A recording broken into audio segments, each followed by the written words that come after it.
Alright, what's up YouTube? So today I am starting my international politics series.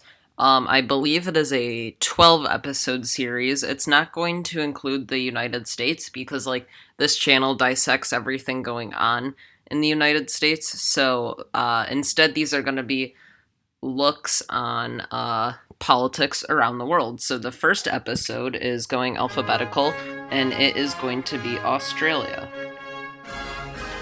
Australia does not have a president. It has a prime minister instead because it is controlled by a parliament. Their prime minister is Scott Morrison. He is 51. He is of the Liberal Party, which we'll talk about later in the video. He's from a suburb of Sydney, Australia, and he has been in office since 2018, and his predecessor was the famous Prime Minister Malcolm Turnbull. Now it's time for politics in Australia. The type of government is a constitutional monarchy, which means they still have a sovereign monarch, and that's actually Queen Elizabeth of England. That's because England colonized Australia, and they still recognize her.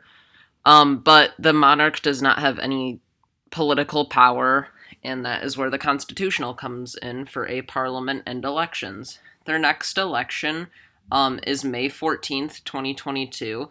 That's when it's scheduled, but sometimes they happen earlier or later. It's just what's going on in the government, but that is their next scheduled election.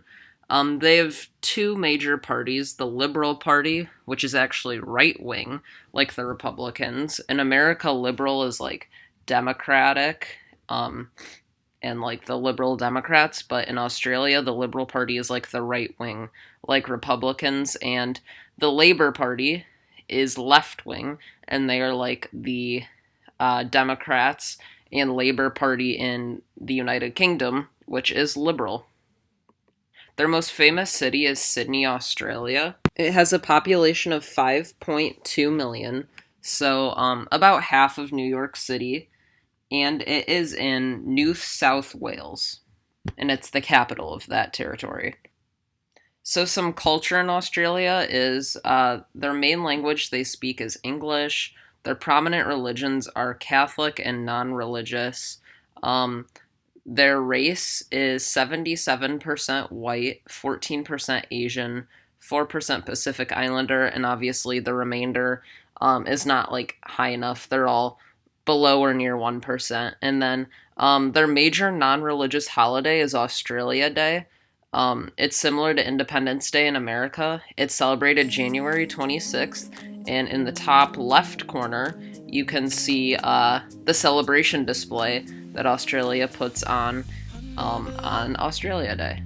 Thank you so much for watching. Don't forget to subscribe, hit the notification bell, and follow on Instagram and Twitter. Thank you.